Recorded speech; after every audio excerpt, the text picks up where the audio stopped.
We're standing in final test here at Allen Organ Company with a very unusual project that we'd like to show to you. This organ is going to Third Presbyterian Church in Pittsburgh, and it's a beautiful console. As you can see, 4 manuals with wood sharps and rosewood rockers, curly maple panels and draw knob jambs, and special curved draw knobs with maple faces. The engravings for the reeds are in red. Special divisional cancels here that operate just the stops in each division. And it's a beautiful work of art. But the thing that makes this console and this project so exciting to us is it really gives us a chance to put all of our technologies to work. This instrument and the big boards that you see flanking it on either side is going to be connected to a pipe organ. And when we saw this all being assembled here in final test, we thought, wow, this would be really cool to make a video of this and show people out in the world what we really do here at Allen Organ Company. We jokingly say that in today's world, any 2 guys with a circular saw in their garage and a couple of cans of paint and $200 worth of software think they're an organ builder. But what we're doing here is in a league all of its own. It's not to be confused with the garage builders that are starting to proliferate the world. So we thought the best way to prove what makes us different is to show it to you. This instrument is going to be connected to 81 ranks of pipes. And this board is part of what decodes and interprets the output of the console and makes it playable by the pipes. These boards in the middle actually get the signal from the console. Let's work backwards. Let's move over to this side of this control board and show you how it all connects to the console. This is network cable, just the same sort of cable that you might connect computers together with in an office. This is fiber optic cable, and that actually is the cable that goes to the console. So let's explain this a little bit more in a little more detail. And to help me do that, I've got Randy Miller here. Randy's the head guru at Allen Organ Company. He's the guy with the black magic box that helps connect all of this stuff from the virtual world and turn it into the real world. So Randy, why don't you tell us a little bit about all these cables and how everything gets connected on the actual job site when the organ's installed. It's probably the first time the camera's been able to look and see that there's a whole other board. It looks like the board you were talking about. These 2 boards operate essentially the same way in terms of their connection to the console. So as Barry was showing, that side that he started with is essentially a mirror image over here, but yet these drivers have different purposes and different ranks of pipes that they will be connected to.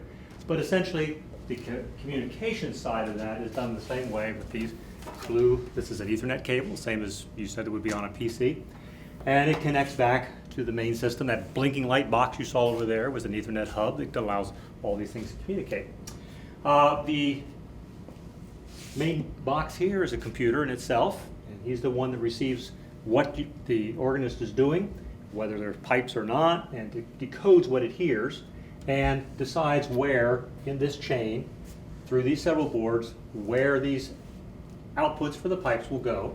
And if you have one enabled, particularly, you're going to see lights showing up in here. We might be able to pull that off, though. You can just pull a bunch of things and maybe we'll find them. Over, in this case, you can see some lights. Oh, why don't you just do the expression pedal, do the EC and the swell expression. Their swell should be on this side. There they are. That's easiest to find right away, out of hand. So as he exercises the swell expression, the lights turn on and off, and there's some digital going. Right, and you notice when he's playing there are no lights there because there aren't pipe, obviously. So anything he would catch with the pipes would be coming out, and you'd be able to identify where they come out with the lights. All that communication, all the power distribution, the main power from the organ's rectifier will come through here, and it's distributed to various output boards here, so that can energize the magnets of either straight chests or unit chest, as the case may be, or in this case was the swell expression. So as Randy said, the signal starts here, cable comes from the organ, and then it's routed through these secondary boards, and it winds up going to these boards, which create the actual voltages that are going to power the magnets underneath each pipe. This strip of connections then is the connecting point for the wires that actually go to the magnets of the pipe. So although we've created all of this here at the factory, when it gets on site, the pipe technicians on site are going to put plugs into these connectors, and those plugs are connected to literally thousands of wires between these two interface boards.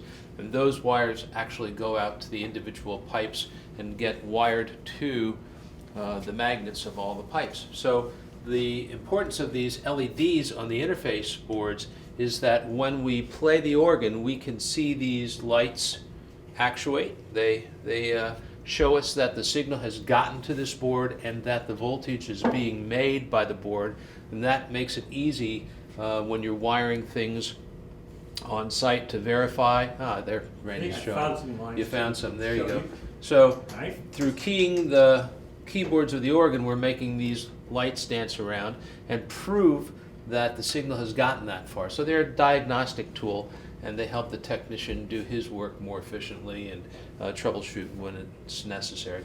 This board is often, the interface boards like this are mounted on a wall inside a pipe chamber, but the logistics of the church that this organ's going to are such that these are going to be sort of more out in the open in the balcony, and this part of the board will actually sit on the floor in the balcony. You see there are screws in the front here that allow us to put some covers on, protective covers on this assembly. So this is not going to be hidden in a chamber. It's going to be a little more out in the open than most organs of this kind. Yeah, so it's a very interesting thing to see kind of behind the curtain of what a project like this entails. And one of the things that's kind of fun to show people is this word here on the cover. It says Allen.